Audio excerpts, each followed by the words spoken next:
மீண்டும் உங்களை நாம் சந்திப்பதிலே மிக்க மகிழ்ச்சி அடைகின்றோம். நான் இலங்கையில் இருந்து பதுளை போதனா வைத்தியசாலையில் இருந்து வைத்தியர் கிருஷான் வேதநாயகம். எனக்கு ஒருவர் ஒரு வாட்ஸ்அப் மெசேஜ் அனுப்பியிருந்தார். அவர் உண்மையாக ஒரு வாட்ஸ்அப்பில் அவர் வாய்ஸ் மெசேஜ் தான் அனுப்பியிருந்தார். ஐயா, நீங்கள் பெண்களுக்கு பாலியல் ரீதியான பிரச்சனைகளை பற்றி எழுதியிருந்தீர்கள், சொல்லியிருந்தீர்கள். ஆண்களை பற்றி எப்போது கதைக்கப் போகிறீர்கள், கட்டாயமாக இது எங்களுக்கு தேவை என்று சொல்லி அவர் ஒரு வாய்ஸ் மெசேஜை இந்த வாட்ஸ்அப் மூடாக எனக்கு அனுப்பியிருந்தார். என்றபடியினாலே நான் இப்போது கொஞ்ச காலத்துக்கு இதை பற்றி நாங்கள் பேச இருக்கிறோம். ஆண்களுக்கு ஏற்படுகின்ற பாலியல் பிரச்சனைகள், இது ஒரு பெரிய ஒரு விடயம். இதை பற்றி எத்தனையோ ஆயிரக்கணக்கான புத்தகங்கள் கூட எழுதப்பட்டிருக்கின்றது. தமிழிலே அப்படி ஒரு புத்தகம் வந்திருக்கின்றதா என்று எனக்கு தெரியாது. ஆனால் ஆங்கிலத்திலே பல புத்தகங்களும் சிங்கள மொழியிலே ஒரு புத்தகமும் இதிலே வந்திருக்கின்றது. எனவே இது ஒரு பெரிய ஒரு சிக்கலான காம்ப்ளிகேட்டடான ஒரு விடயமாக இருக்கின்றது. எனவே பெண்களுக்கு ஏற்படுகின்ற பாலியல் நாட்டமின்மையை பற்றி நாங்கள் அப்படியே வரையறுத்து சொல்ல முடியும். ஆனால் ஆண்களுக்கு ஏற்படுகிற பிரச்சனைகளை பற்றி பல விடயங்களை நாங்கள் பேச வேண்டி இருக்கிறது. அண்மையிலே ஒருவர் என்னிடம் வந்தார். அவருடைய தரவுகளை நான் உங்களுக்கு தருகின்றேன். அவருடைய வயது 42 வயது, 45 வயது. அவருக்கு நீரிழிவு நோய் 10 வருடங்களாக, டயபெட்டிக் மெலைட்டஸ் 10 வருடங்களாக இருக்கிறது. அதே நேரத்திலே 6 வருடங்களாக அவருக்கு இந்த கொலஸ்ட்ரால் பிரச்சனை இருக்கின்றது. நாங்கள் அதை டிஸ்லிபிடீமியா என்று சொல்லுவோம். 4 வருடங்களாக பிரஷர், உயர்குருதி அமுக்கம் கூட அவருக்கு இருக்கின்றது. இதை விட வேறு ஒரு பிரச்சனைகளும் ஒன்றுமே இல்லை. அதாவது காம்ப்ளிகேஷன்ஸ், அதாவது மைக்ரோவாஸ்குலர் காம்ப்ளிகேஷன் என்று சொல்லுவோம்.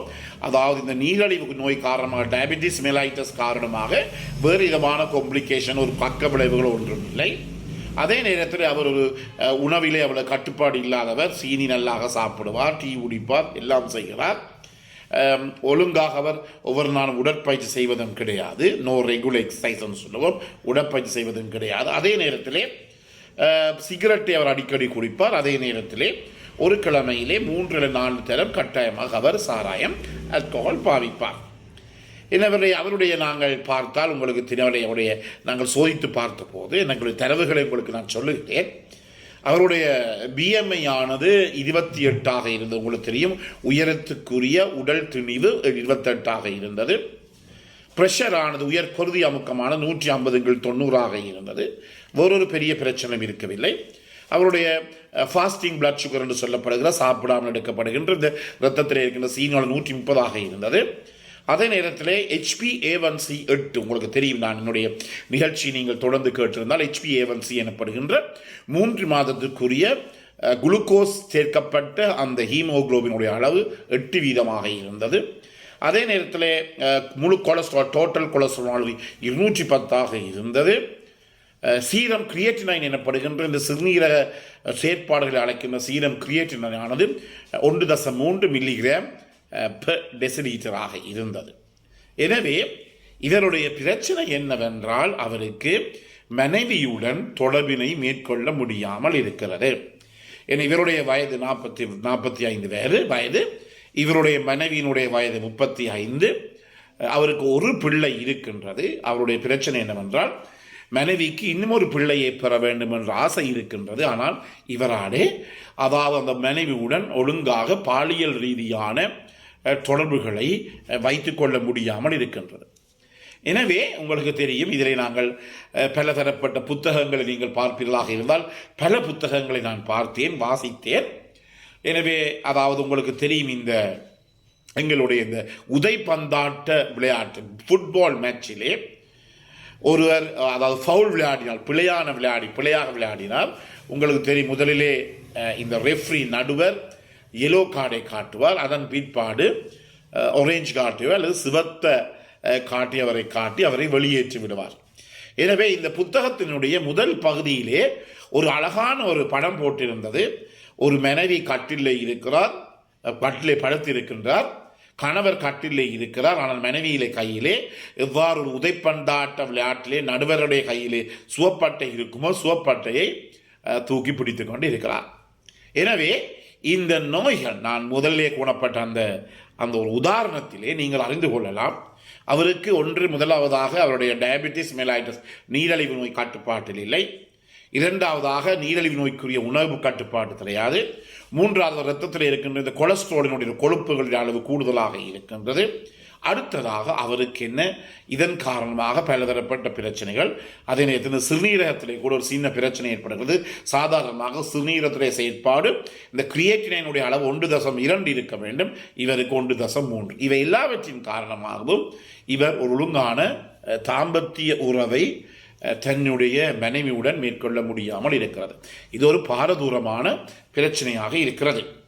எனவே இதை ஒழுங்காக விளங்கிக் கொள்வதற்காக நாங்கள் ஒரு விடயத்தை சொல்லுவோம், LGBT என்று. எல் என்றால் சொல்லுவது என்னவென்றால் அது லெஸ்பியன், ஜி என்றால் கே, பி என்றால் பைசெக்சுவல், டி என்றால் டிரான்ஸ்ஜெண்டர். இதை நான் உங்களுக்கு வடிவாக விளங்கப்படுத்தி சொல்ல வேண்டும். முதலிலே இந்த எல் எனப்படுகிற பகுதி என்னவென்றால் அதை நாங்கள் லெஸ்பியன் என்று சொல்லுவோம். அதாவது பெண்களும் ஓரின பாலியல் சேர்க்கையில் ஈடுபடுவதைத்தான் நாங்கள் லெஸ்பியன் என்று சொல்லுவோம்.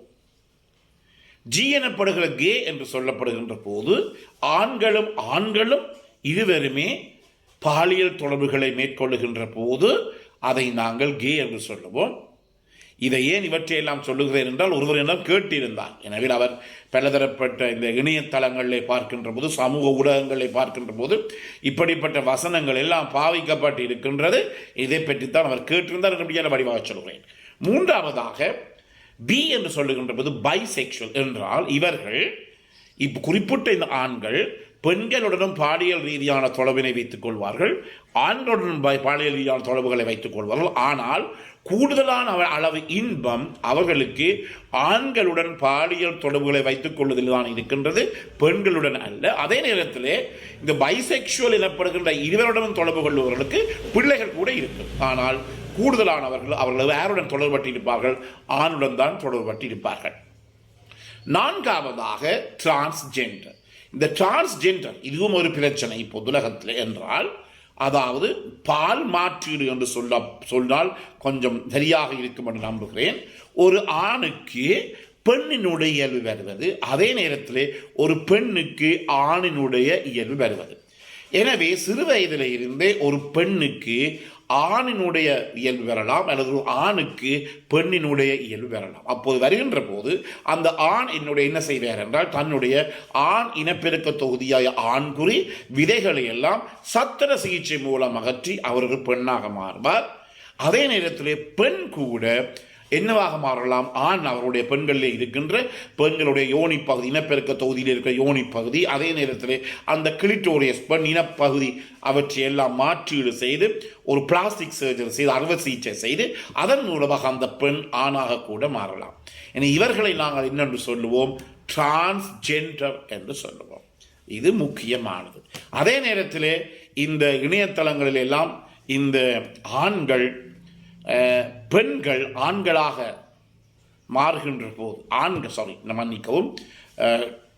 ஆண்கள் பெண்களாக மாறுகின்ற போது அதற்கு ஒரு வசனம் அவர்கள் பாவிப்பார்கள், ஷீ மேல் என்று பாவிப்பார்கள். அதாவது என்ன செய்வார்கள்? ஆண்கள் பெண்களாக மாறுகின்ற போது. எனவே இந்த LGBT எனப்படுகின்ற லெஸ்பியன், கே, பைசெக்சுவல், டிரான்ஸ்ஜெண்டர் இதை இவ்வளவுமே ஒருவருடைய பாலியல், அவர் ஆணா பெண்ணா என்றதை தீர்மானிக்கக்கூடியதாக இருக்கின்றது. எங்களுக்கு எவ்விதமான பிரச்சனையும் இல்லை. அவர் ஆணாகவும் இருக்கலாம், பெண்ணாக இருக்கலாம், என்னவாக இருந்தாலும் எங்களுக்கு வைத்தியர்களுக்கு வி ரெஸ்பெக்ட் ஜெண்டர். நான் அவர்களுடைய பால் இனத்தை நாங்கள் மதிக்கின்றோம். எனவே மீண்டும் ஒரு நிகழ்ச்சியை நாங்கள் உங்களை சந்திக்கலாம். இதை பற்றிய உங்களுடைய கருத்துக்களை நாங்கள் வரவேற்கிறோம். இதை பார்க்காதவருக்கு அறிமுகப்படுத்துங்கள். அதே நேரத்திலே இதை நீங்கள் லைக் பண்ணலாம், ஷேர் பண்ணலாம், சின்ன தமிழ்த்தி பெல் சைன் அழுத்தி சப்ஸ்கிரைப் பண்ணலாம். மேலே தகவல் தேவையானால் 009473565245 மூலம் தொடர்பு கொள்ள முடியும். பிறந்திருக்கின்றன இனியின் பொழுதாகவே அனைவருக்கும் பொதுவான வேண்டி விடைபெறுகிறேன். நன்றி, வணக்கம்.